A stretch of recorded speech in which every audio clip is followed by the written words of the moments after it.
भनिन्छ विश्वासले पहाड पनि हल्लाउन सक्छ।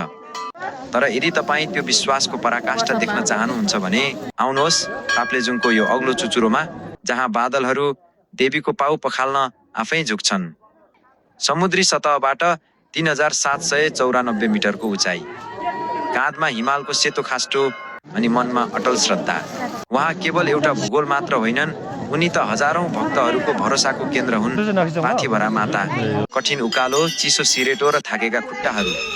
तर जब मन्दिरको त्यो पहिलो घन्टीको आवाज कानमा ठोकिन्छ नि, तब सारा थकानहरू मेटिन्छन्। भनिन्छ यहाँबाट कोही पनि रित्तो हात फर्किँदैनन्।